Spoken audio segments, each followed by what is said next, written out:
Innal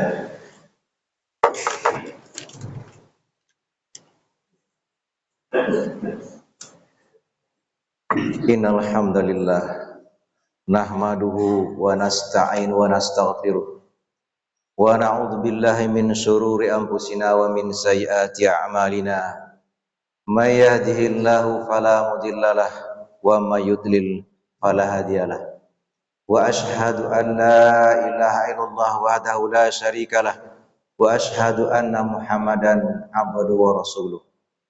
Allahumma salli wa sallim wa barik ala Muhammad wa ala alihi wa sahbihi ajma'in. Ya ayyuhallazina amanu taqullaha haqqa tuqatih wa la tamutunna illa wa antum muslimun. Ya ayyuhan nasu taqu rabbakumul ladzi khalaqakum min nafsin wahidah wa khalaqa minha zawjaha wa batha minhuma rijalan katsiran wa nisaa'a wattaqullaha allazi tasaaluna bihi wal arham innallaha kana 'alaikum raqiba. Ya ayyuhallazina amanu taqullaha wa qulu qawlan sadida yuslih lakum a'malakum wa yaghfir lakum dzunubakum wa may yuti'illaha wa rasulahu faqad faza fawzan 'azima. Amma ba'd. Kaum muslimin sidang jemaah-jemaah yang dimuliakan Allah Subhanahu wa taala.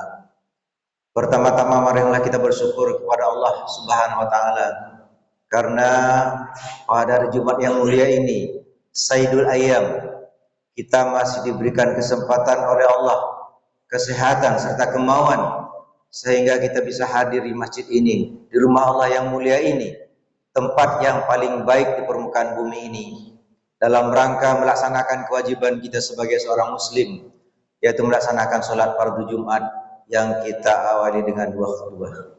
Seyogianya kehadiran kita bukan hanya melepaskan kewajiban, tetapi kita harus sungguh-sungguh merenung jauh ke depan, bahwa kehadiran kita di sini adalah dalam rangka salah satu cara mempersiapkan bekal menuju perjalanan kita yang masih panjang, masih jauh perjalanan kita.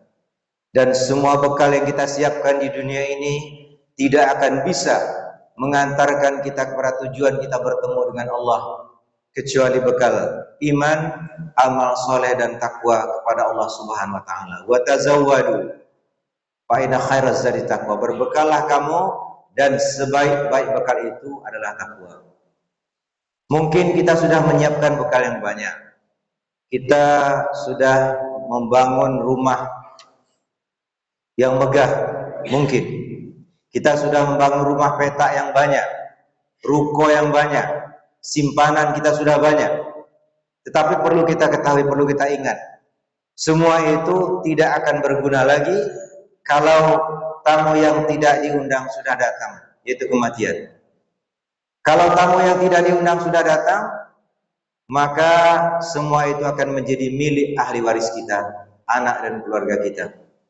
Nabi yang mulia pernah bertanya kepada para sahabat, wahai para sahabatku, harta siapa yang kalian cintai?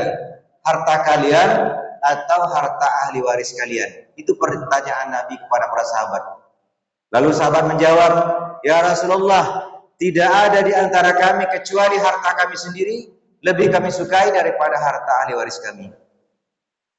Dan kalau kita ditanya dengan pertanyaan yang sama, maka jawabannya kurang lebih sama juga. Lalu Nabi mengatakan harta itu ada 3. Yang pertama, ma'akalta fa'abnaita. Yang kalian makan akan membusuk segera dia.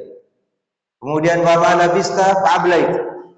Dan apa yang kalian pakai akan usang dia, walaupun waktunya lebih lama daripada yang pertama tadi. Kemudian wa ma tasaddaqta fa'amdaita. Dan apa yang kalian infakkan itulah harta kalian. Jadi kalau kita mau bertemu dengan harta kita, bisa membantu kita, maka infakkanlah. Kalau tidak, dia akan menjadi milik ahli waris kita, dan kita tetap akan diminta pertanggungjawaban terhadap apa yang sudah kita usahakan itu, walaupun yang memanfaatkannya bukan kita lagi. Kaum muslimin yang dimuliakan Allah Subhanahu wa taala. Kemudian mari kita berselawat kepada Nabi kita yang mulia, Nabi Muhammad sallallahu alaihi wasallam. Semoga dengan banyak berselawat kepada beliau, kita akan mendapatkan syafaatnya kelak di hari kiamat, di padang mahsyar, di mana pada waktu itu kita sangat memerlukan syafaat daripada beliau. Dan salah satu cara untuk mendapatkan syafaat itu adalah dengan banyak berselawat kepada beliau. Apalagi pada hari Jumat. Mungkin kita melihat sekarang ini perbedaan di antara kita banyak. Strata pendidikan kita mungkin berbeda. Status sosial ekonomi kita berbeda dan sebagainya. Banyak perbedaan di antara kita. Tetapi perlu kita ketahui bahwa besok di padang mahsyar, di hari kiamat, kita akan dibangkitkan dalam kondisi yang sama. Tidak ada perbedaan di antara kita. Kita tidak pakai alas kaki waktu itu. Tidak ada sendal, tidak ada sepatu lagi kita pakai. Kemudian dalam keadaan tidak berkhitan dan dalam keadaan tidak berpakaian sehelai benang. Tidak ada pakaian muslimin.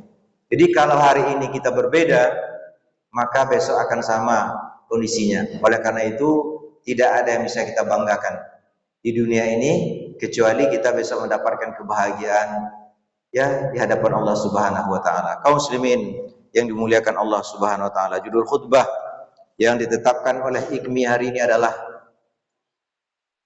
kewajiban umat terhadap Al-Qur'an, yaitu mempelajarinya, kemudian memahaminya, mengamalkannya dan mendakwahkannya. Kaum muslimin yang dimuliakan Allah Subhanahu wa taala, kewajiban umat yang dimaksud di sini adalah kewajiban kita kaum muslimin. Kalau kita mengetahui bahwa kewajiban apabila kita laksanakan maka kita akan mendapatkan pahala dari Allah Subhanahu wa taala dan rahmatnya. Dan kalau kita tinggalkan maka kita akan mendapatkan celaan dosa dari Allah Subhanahu wa taala. Kaum muslimin yang dimuliakan Allah Subhanahu wa taala. Al-Qur'an adalah kitab suci umat Islam, merupakan mukjizat terbesar dari Nabi Muhammad sallallahu alaihi wasallam. Di samping mukjizat-mukjizat yang lain. Kita mengetahui bahwa mukjizat Nabi itu banyak. Bisa membelah bulan. Maka Nabi Muhammad pada suatu waktu dahulu pernah membelah bulan. Bulan dibelah. Kemudian Jawami'ul Kalim. Perkataan Nabi itu singkat tetapi makna dan hikmahnya luas sekali. Kemudian Nabi juga pernah ya mukjizat beliau makanan sedikit, tamu banyak bisa kenyang semua tamu-tamu itu. Dan masih banyak lagi mukjizat-mukjizat yang lain. Dan di antara mukjizat yang terbesar adalah Al-Qur'an yang berlaku sepanjang zaman. Walaupun sudah banyak usaha-usaha atau upaya-upaya dilakukan oleh orang-orang yang tidak senang dengan Islam untuk merusak Al-Qur'an, untuk merubah-rubahnya, memanipulasinya dan sebagainya, tapi tetap tidak bisa karena dia dijaga oleh Allah Subhanahu wa taala. Kaum muslimin yang dimuliakan oleh Allah Subhanahu wa taala, walaupun orang yang berusaha merubah Al-Qur'an adalah orang Arab asli, kemudian ahli dalam sastra Arab, kemudian dia juga mengetahui menguasai ilmu bahasa Arab seperti nahwu, sharaf, balaghah dan sebagainya, tapi tetap tidak bisa karena Al-Qur'an itu dipelihara oleh Allah Subhanahu wa taala. Kaum muslimin yang dimuliakan Allah Subhanahu wa taala, maka kalau kita paham dengan bacaan Al-Qur'an, maka kita akan tersentuh dengan bacaan imam kita di masjid ini. Karena beliau sering membaca apa yang dibaca oleh beliau. Al-Baqarah ayat 23-24. Allah berfirman, A'udzubillahi minasyaitonirrajim. Wa in kuntum fi raibin mimma nazzalna ala 'abdina fa'tu bi suratin min mithlihi wa da'u syuhada'akum min dunillah in kuntum shadiqin.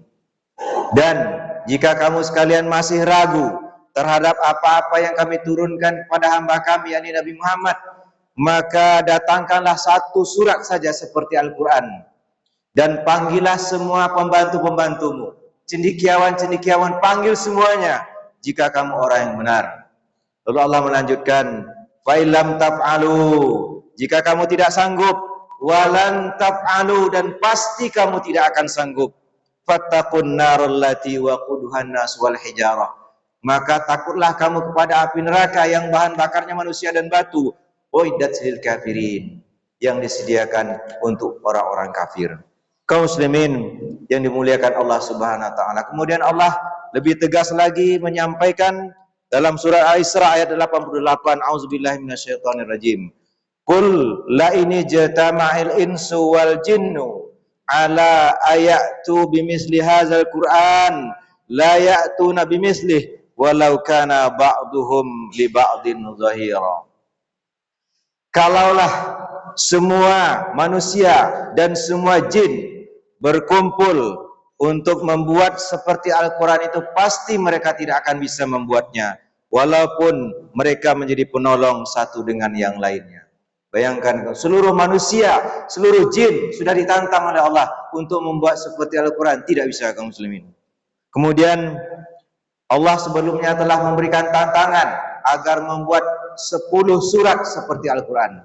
10 surat seperti yang dicantumkan oleh Allah dalam surat Hud ayat 13 dan 14. Karena tidak ada yang sanggup, maka Allah menurunkan tantangan itu menjadi satu surat saja. Seperti firman Allah dalam surat Yunus ayat 38 dan ayat 23 Al-Baqarah yang baru saja kita bacakan tadi. Namun tetap tidak bisa, dan begitulah mukjizat dan keajaiban Al-Quran. Kaum muslimin yang dimuliakan Allah Subhanahu wa taala, nabi-nabi yang lain juga punya mukjizat. Nabi Nuh alaihissalam punya mukjizat dengan kapalnya. Kemudian Nabi Ibrahim tidak hangus dibakar oleh api. Kemudian Nabi Musa dengan tongkatnya bisa menjadi ular. Kemudian bisa membelah Laut Merah sehingga Bani Israel bisa menyeberang dari kejaran Fir'aun. Nabi Isa alaihissalam bisa menghidupkan orang mati dan sebagainya. Nabi Sulaiman alaihissalam bisa mempunyai kerajaan yang besar, bisa memahami berbagai bahasa. Jin dan manusia tunduk kepada beliau. Tetapi mujizat-mujizat itu terbatas kaum muslimin. Apabila era Nabi itu telah berakhir, maka berakhir pula mujizatnya. Tapi berbeda dengan mujizat yang diberikan kepada Nabi Muhammad SAW berupa Al-Quran. Al-Quran sejak diturunkan, kalau kita hitung umur Nabi menerima wahyu 40 tahun, maka sudah 1414 tahun lamanya. Sampai hari ini tidak bisa ditiru, tidak bisa diapa-apakan, tidak bisa diganggu. Sampai hari ini dan sampai hari kiamat kelak. Kaum muslimin yang dimuliakan Allah Subhanahu wa taala. Benar firman Allah. Allah berfirman dalam surah Al-Hijr ayat 9, A'udzubillahi minasyaitonirrajim. Inna nahnu nazzalna dzikra wa inna lahu lahafizun. Sesungguhnya kamilah yang telah menurunkan az-zikra, yaitu nama lain daripada Al-Quran, dan kamilah yang akan menjaganya. Kaum muslimin yang dimuliakan Allah Subhanahu wa taala, supaya Al-Quran itu bisa menjadi pedoman bagi kita, memberikan petunjuk kepada kita, memberikan keselamatan, maka harus dipelajari. Kita harus belajar membacanya dengan baik, dengan tartil, dengan tajwid. Kemudian mana yang bacanya panjang dipanjangkan, mana yang pendek dipendekkan, bukan sebaliknya. Mana yang dengung, mana yang izhar, mana yang samar atau ikhfa, mana yang iklab, mana yang makhrijul huruf di mana keluarnya, tidak sembarang saja keluarnya. Kemudian ada tebal dan tipisnya, kemudian hamas, kemudian qalqalah dan sebagainya. Harus kita pelajari supaya kita bisa mampu membacanya dengan baik.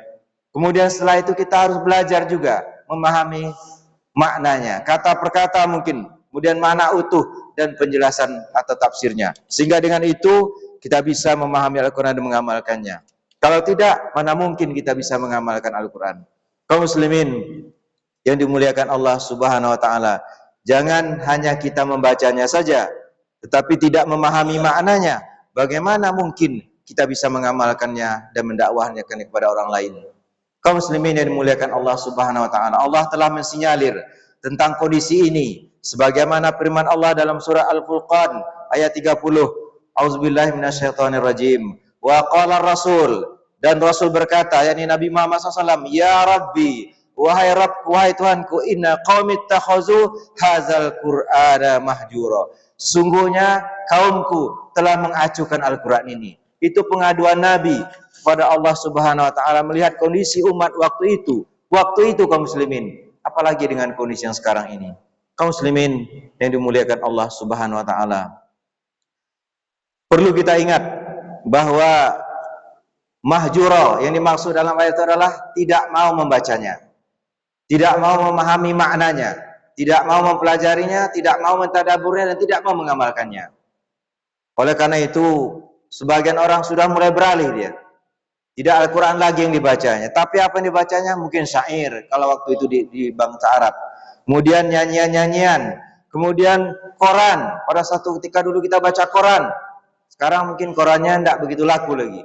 kemudian beralih ke YouTube, kita baca, kemudian WhatsApp, kemudian Instagram, TikTok dan sebagainya.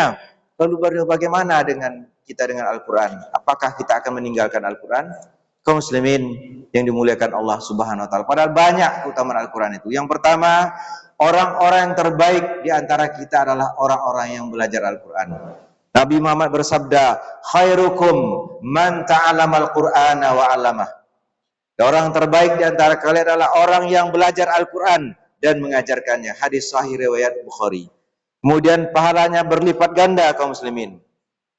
Nabi juga bersabda, man qara'a harfan min kitabillah. Barang siapa yang membaca satu huruf dari kitab Allah Al-Quran, falahu bihi hasanatun. Maka dia mendapatkan satu pahala atau satu kebaikan. Wal hasanatu bi asyri amthaliha. Dan satu kebaikan itu dilipat gandakan menjadi 10 kebaikan. La aqulu alif lam mim harfun. Aku tidak mengatakan alif lam mim itu satu huruf. Walakin, tetapi alifun harfun, alif itu satu huruf, walamun harfun, dan lam itu satu huruf, wa mimun harfun, dan mim itu satu huruf. Jadi kalau kita membaca alif lam mim saja, maka kita sudah mendapatkan 30 pahala dari Allah Subhanahu wa taala. Oleh karena itu, kita harus rajin membacanya. Kemudian Al-Quran juga menjadi penolong di dalam kubur kelak dan memberikan syafaat di hari kiamat. Nabi bersabda, yu'tar rajulu fi qabrihi, maka seseorang akan didatangi oleh azab di kuburnya. Fa iza utiya min qibali ra'sihi, apabila azab itu datang dari arah kepalanya, dafa'ahu tilawatul Quran, maka akan dicegah oleh bacaan Al-Qur'annya. Wa iza utiya min qibali yadayhi, apabila azab itu datang dari sisi depannya, dafa'ahu shadaqah, maka sedekah akan mencegahnya. Wa iza utiya min qibali rijlaihi, apabila azab itu datang dari arah kakinya, dafa'ahu masyihu ilal masjid, maka akan dihalangi oleh langkah kakinya berjalan menuju masjid. Kemudian Nabi juga bersabda, iqra'ul Qur'an, bacalah Al-Quran, fa innahu ya'ti yaumal qiyamah, karena sesungguhnya dia, Al-Quran itu akan datang pada hari kiamat, syafi'an li ashabihi, akan memberikan syafaat kepada orang ahlinya yang sering membacanya dan mengamalkannya.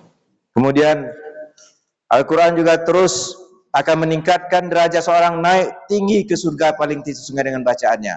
Nabi bersabda, yuqalu li sahibil Quran, dikatakan kepada ahli Al-Quran, iqra' waraq, bacalah dan naiklah, warattil kama kunta turattilu fi dunya, bacalah Al-Quran itu dengan tertil dengan baik, sebagaimana engkau telah membacanya dulu di dunia.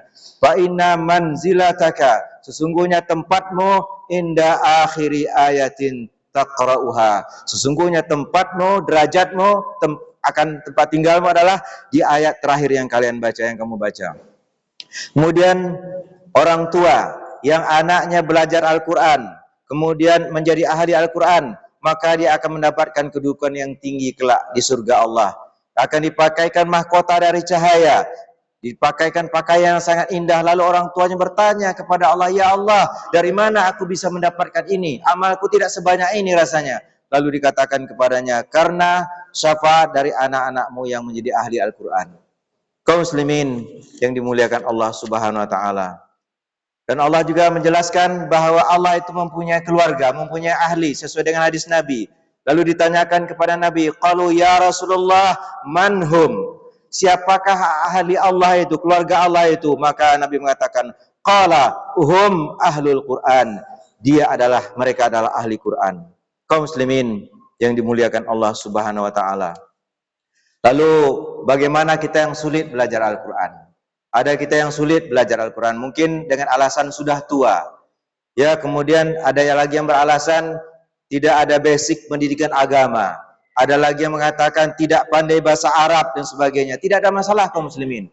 Setua apapun umur kita tidak ada masalah. Belajarlah terus. Dengarkan apa yang disampaikan oleh Nabi kita yang mulia, Nabi Muhammad SAW.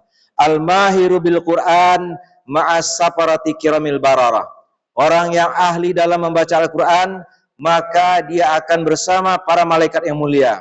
Kemudian wallazi yaqra'uhu, dan orang-orang yang membacanya, wa yata'ta'u, sulit belajar, terbata-bata dia membaca Al-Qur'an, wa alaihi syaqun, dia merasa kesusahan belajarnya, lahu ajrani. Jadi bagi kita yang sudah tua, jangan putus asa, belajar terus kaum muslimin. Tidak ada yang terlambat, kata-kata terlambat. Mudah-mudahan di akhir hayat kita termasuk orang dekat dengan Al-Quran dan mendapatkan husnul khatimah. Amin ya rabbal alamin. Kaum muslimin yang dimuliakan Allah Subhanahu wa taala. Lalu bagaimana kita berinteraksi dengan Al-Quran? Sebaiknya kita melihat apa yang disampaikan oleh Nabi berikut ini.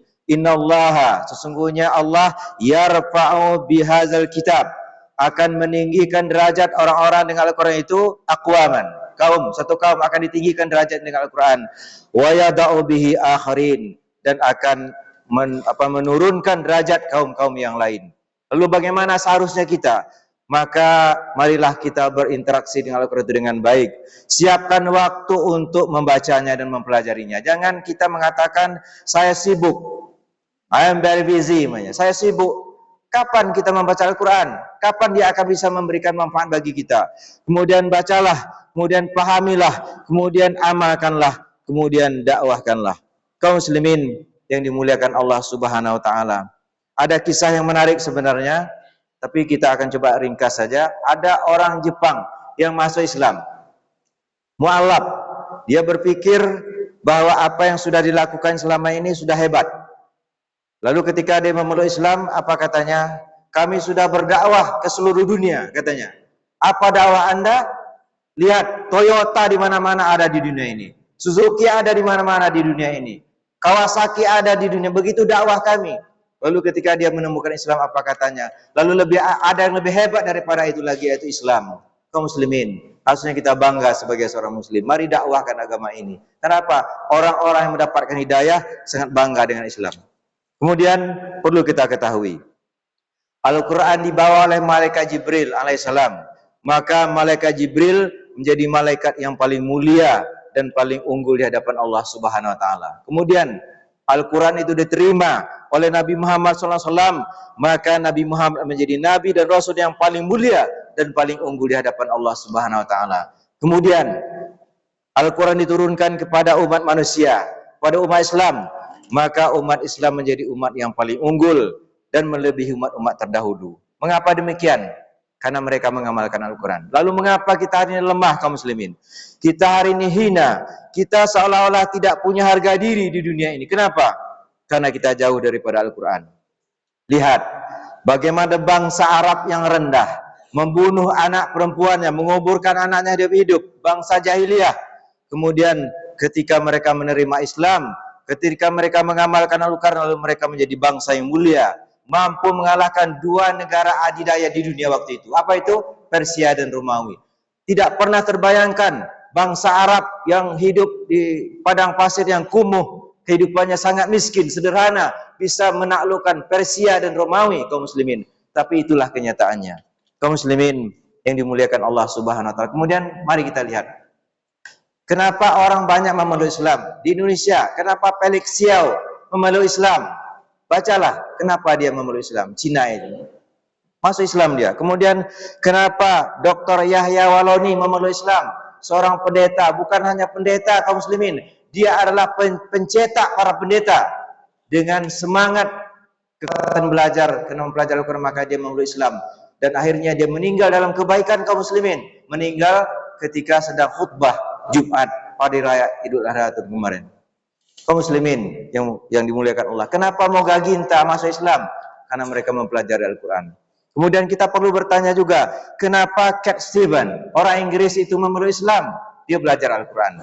Kenapa Yusuf Estes, orang Amerika, memeluk Islam? Dia belajar Al-Quran, kaum muslimin. Kemudian kenapa Profesor Dr. Ingrid Mason, dosen, guru besar di perguruan tinggi di Amerika dan Kanada memeluk Islam? Karena dia belajar Al-Quran. Kenapa Profesor Dr. Maurice Bucaille, saintis Prancis, ahli ilmuwan Prancis itu memeluk Islam? Karena dia belajar Al-Quran. Dia menulis sebuah buku yang sangat indah. Apa tulisannya?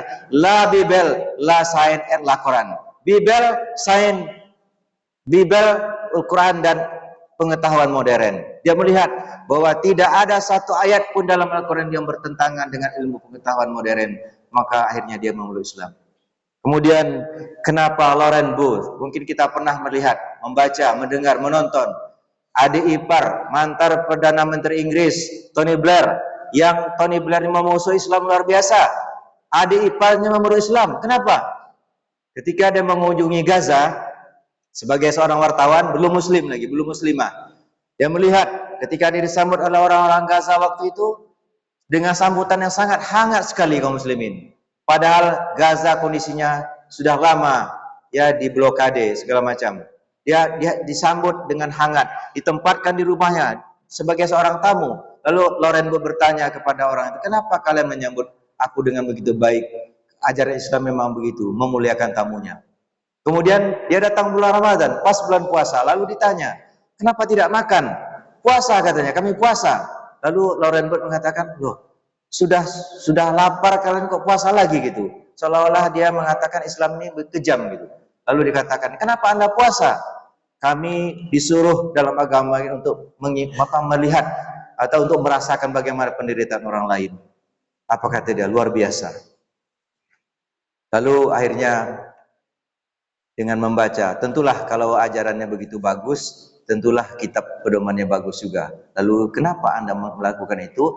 Kami berpedoman kepada Al-Quran. Lalu dia beli Al-Quran, ya, masih di situ, masih di Gaza. Kemudian akhirnya dia memutuskan untuk memeluk Islam. Kaum muslimin yang dimuliakan Allah Subhanahu wa taala. Marilah kita merenungi apa yang sudah kita sampaikan tadi, mudah bermanfaat. Jangan sampai kita sia-siakan Al-Quran, karena besok ya di hari kiamat dia akan membantu kita. Kalau tidak pernah kita kenal dengan Al-Quran, tidak pernah membacanya, tidak memahami maknanya, tidak mengamalkannya, apa yang akan kita hadapkan ke besok? Bagaimana kita harus mempertanggungjawabkan diri di hadapan Allah Subhanahu wa taala? Bagaimana kita akan menjawab pertanyaan Allah di alam kubur? Man rabbuk? Siapa Rabbu? Ma imamuk? Apa imammu? Imamnya Al-Quran, kaum muslimin. Kita enggak ngerti sama sekali dengan Al-Quran. Bagaimana kita bisa selamat? Kita tidak mungkin selamat di dunia ini kalau tidak berpedoman kepada Al-Quran, dan tidak apalagi untuk mendapatkan keselamatan di akhirat. Mungkin itu saja yang bisa kita sampaikan pada kesempatan terbatas ini. Kalau ada yang benar, maka dari Allah lah datangnya kebenaran itu. Dan kalau ada yang tidak benar, itu murni karena kelemahan dan kekurangan saya. Atas segala kelemahan itu saya mohon maaf. Semoga Allah memberikan kemudahan kepada kita untuk belajar Al-Quran. Apalagi masjid kita ini adalah masjid yang sangat megah, sangat indah. Tadi anak-anak, ya Pak Imam menyampaikan ada belajar Al-Quran. Kenapa kita tidak belajar Al-Quran? Karena banyak masjid-masjid yang lain itu orang tua-tua belajar Al-Quran. Imamnya bagus, bacaannya. Mari kita ramaikan masjid kita. Masjid paripurna. Paripurna itu masjid yang lengkap, masjid yang serba ada. Maka mudah-mudahan ke depan pengurus masjid kita bisa mengadakan itu, dan itu akan menjadi pahala bagi bapak-bapak pengurus. Selagi dipelajari, bapak yang memberikan peluang-peluang belajar itu akan dapat pahala terus sampai hari kiamat, kaum muslimin. Bayangkan bagaimana besar pahalanya. Itu saja, semoga Allah mempertemukan kita kelak di surganya sebagaimana Allah mempertemukan kita di dunia ini. Fa'tabiru ya ulil absar la'alakum turhamun.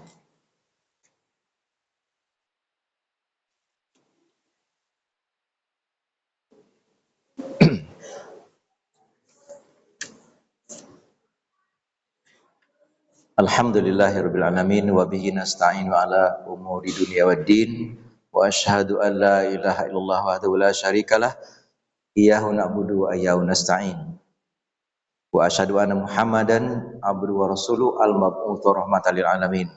Allahumma shalli wa sallim wa barik ala Muhammad wa ala alihi wa sahbihi ajmain. Amma ba'du fa ya ikhwani rahimakumullah, usikum wa iyaya bitaqwallah wa ta'atihi la'alakum tuflihun. Faqad qala Allah ta'ala fi kitabil karim, a'udzubillahi minasyaitonir rajim. Innallaha wa malaikatahu yusholluna 'alan nabi ya ayyuhallazina amanu shallu 'alaihi wa sallimu taslima. Allahumma shalli ala Muhammad wa ala ali Muhammad kama shallaita ala Ibrahim wa ala ali Ibrahim fil alamin innaka Hamidum Majid. Allahumma ighfir lil mu'minina wal mu'minat wal muslimina wal muslimat al ahya'i minhum wal amwat innaka sami'un qaribun mujibud da'wat. Amin wa ya qadil hajat. Rabbana zalamna anfusana wa illam taghfir lana wa tarhamna lanakunanna minal khasirin. Allahumma arinal haqqa haqqan warzuqna ittiba'ah wa arinal batila batila warzuqna ijtinabah. Rabbana atina fid dunya hasanah wa fil akhirati hasanah wa qina azabannar. Ibadallah, innallaha ya'muru bil adli wal ihsan wa ita'zil qurba wa yanha 'anil fahsya'i wal munkari wal baghi ya'izukum la'allakum tadhakkarun. Fazkurullaha azim yasurkum was'alu min fadli yu'tikum wa la zikrullahi akbar wallahu ya'lamu ma tasna'un. Bismillah.